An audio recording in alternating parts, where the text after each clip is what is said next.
Una vez, al filo de una lúgubre medianoche, mientras débil y cansado en tristes fantasías embebido y inclinado sobre un viejo y raro libro de olvidada ciencia, cabeceando casi dormido, oyóse de súbito un leve golpe, como si suavemente tocara a la puerta del cuarto. Es, dije musitando, un visitante tocando a la puerta de mi cuarto. Eso es todo y nada más. Ay, aquel lúcido recuerdo de un gélido diciembre, espectro de brasas moribundas reflejadas en el suelo, angustia del deseo del nuevo día. En vano y careciendo a mis libros dieran tregua a mi dolor por la pérdida de Leonora, la única virgen radiante, Leonora por los ángeles llamada aquí ya sin nombre para siempre. Y el crujir tenue, triste y escalofriante de la sed de las cortinas rojas llenábame de fantásticos temores jamás antes sentidos. Ahora aquí, de pie, acallando el latido de mi corazón, vuelvo a repetir: es un visitante tocando a la puerta de mi cuarto. Eso es todo y nada más. Algún visitante que a deshoras a mi cuarto quiere entrar. Eso es todo y nada más. Ahora ya, sin titubeos: señor o señora, dije, ¿será? Perdón, que apenas pude creer que os oía. Entonces abrí de par en par la puerta. Oscuridad y nada más. Ay, así va. ¡Ándale! Te va atrapando, ¿eh? Esa fue la primera parte. Es que es de terror, te digo. Te va atrapando. Sí, es narrativo y es de terror. Está bien chido. A mí me gusta mucho. ¿Qué reflexión para ti trae el cuervo? Hay muchas. Yo me explayo cada vez que lo sigo estudiando, más cosas encuentro. Wow. Porque una de las primeras, o sea, así a ojo de la primera vista, lo primero que se me hizo fue como la simple historia. Él estaba en luto porque se había muerto Leonora, que era su novia, su mujer amante, no sé, su enamorada. Y llegó el cuervo de la nada, porque él estaba solo. Después de que pasó eso, él se refugió en sus libros, se quedó como una persona huraña ahí enclaustrada en el libro nada más. Y nadie la visitaba. Por eso cuando dice que apenas pude creer que os oía, porque no creía que alguien lo visitara. Si ya nadie lo visitaba, ¿quién lo podía visitar? Ya a deshoras de la noche, ¿no? Y pensó que era alguien, esperaba visitas y al final no era nadie. Y así pasan 2 veces más, vuelven a tocar, no hay nadie, pero en la tercera sale el cuervo. Ya entra el cuervo y entra un majestuoso cuervo de los santos días, y el cuervo luego le empieza a hablar. Y lo único que dice es nunca más el cuervo. Es toda una historia. Está ¡Wow! ¿sí? Porque el cuervo en aquella época, en esa cultura en la que era inglesa, el cuervo representaba un profeta. El cuervo no siempre es malo, o sea, que te sacan los ojos, no es cierto. Los ojos porque los cuervos son animales muy inteligentes, o sea, son el ave más inteligente del mundo. Wow. De todas las aves del mundo, más que el águila, más que cualquier otra ave, el cuervo es el que tiene casi la inteligencia de un niño de 5 años, o sea, prácticamente esa inteligencia que tiene el cuervo. Wow. Y si es un chiquitito, es como con un cerebro tan pequeñito, ¿no? Pero esa capacidad de inteligencia tiene, como los delfines, ya es que los delfines son muy listos. Entonces, en las aves también pasa, y en los mamíferos y todo, ¿no? Y los puedes domesticar, entre comillas, ¿no? Sí, hay gente que tiene mascotas a cuervos. Y en aquella época se creía que era un profeta, que los cuervos llegaban a un lugar para profetizar o augurar algo, pero normalmente eran cosas negativas. Sí. Muerte, caos, tragedia, ¿no? Algo malo iba a pasar, pero él venía a profetizarlo, ¿no? Avisarte, aquí te va a llevar. Y ya, pues obviamente teme uno, ¿no?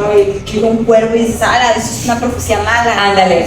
Y él luego dice, no, pero a lo mejor me viene a profetizar que eso. Al principio yo pensé, no, luego yo lo analicé más y dije, no manches, lo que se está narrando es la muerte de él.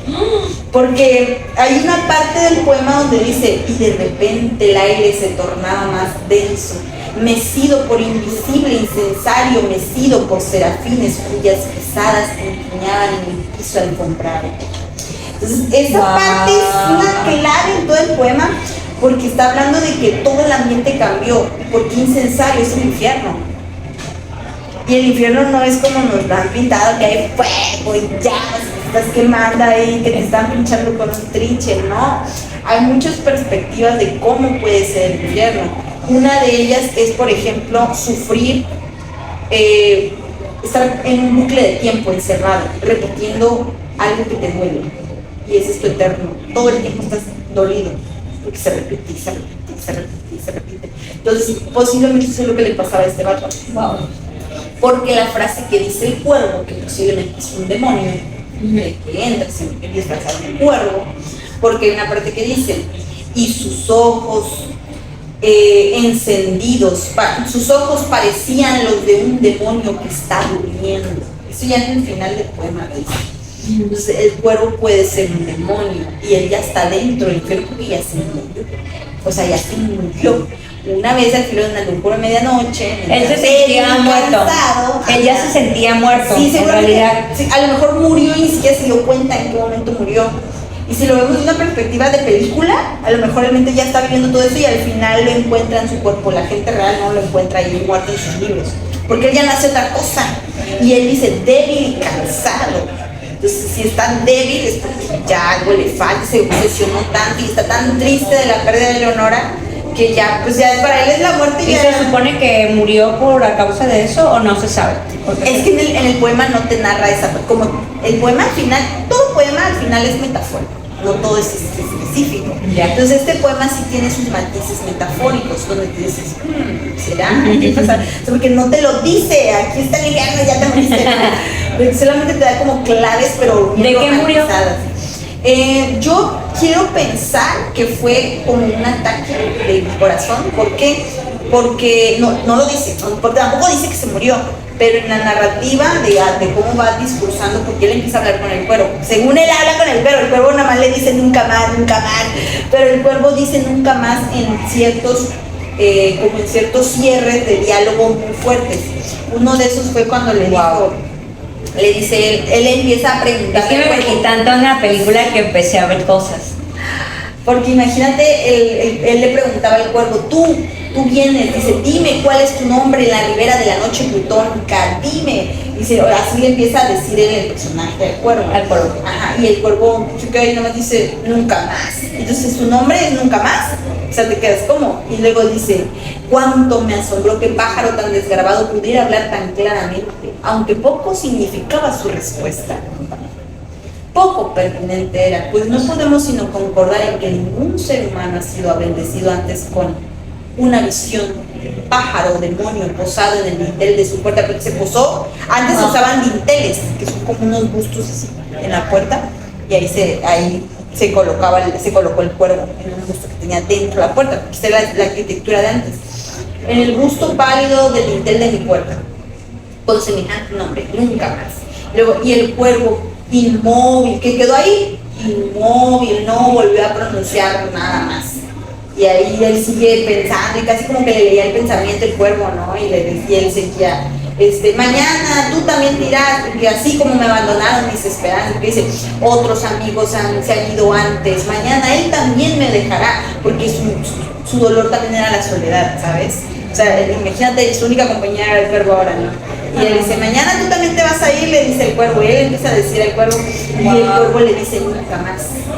Y es ahí donde ya vas entendiendo, ¿cómo que nunca más se ve el cuervo? Y es que el cuervo nunca se va, así termina la historia, por eso se entiende que es un infierno, porque luego dice, le empieza a maldecir al cuervo.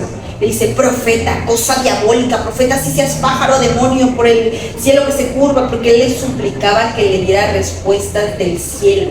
O sea, tú que eres demonio o quizás eres un profeta, o sea, tal vez eres algo bueno o tal vez eres algo malo. Para él eran dos cosas, o era una bendición de que venía alguien a decirle, sí, allá Leonora está en el cielo, qué sé yo, ¿no?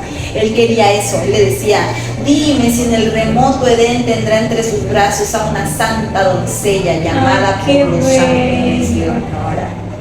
Sí. Y el cuervo no le decía, nunca más. Sí. Qué tortura porque no le daba ninguna respuesta.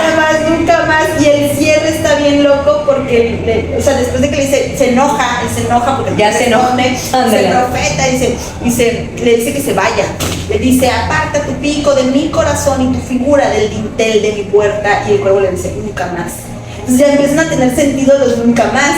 Y ya luego le vuelve a decir, y al final le vuelve a pedir que se marche y le dice que se vaya, y el cuervo le dice nunca más, y luego él termina y dice, y el cuervo nunca emprendió el vuelo, aún sigue posado en el busto del palas del dintel de mi puerta, y la sombra y la luz de la lámpara que sobre él se derrama tiende en el suelo su sombra, y mi alma del fondo de esas sombras, imagínate el cuervo acá hasta arriba, una lámpara lo ilumina y cae una sombra enorme de cuervo en el suelo, y él está abajo de la sombra, y si mi alma del fondo de esa sombra no podrá liberarse nunca más.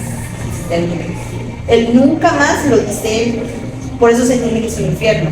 Él ya quedó ahí con el cuervo, esa es su maldición, ese es su infierno. Este es su karma. Sí, ahí va a tener que estar con el cuervo, escuchando nunca más, y en la soledad con el cuervo. Por eso el cuervo le dice nunca más vas a salir. Es como si fuera un memento mori. El memento mori le dice memento mori, es pronto vas a morir, eso significa memento mori. Se lo decían mucho a los héroes de guerra, a los políticos, a los reyes, hace muchos siglos, siglo XIV, XIII, por ahí, porque el memento mori es una creencia de que para que no se te eleve el ego y no te sientas superior a alguien porque hiciste una gran hazaña, recordar que somos iguales porque la muerte es la que compartimos.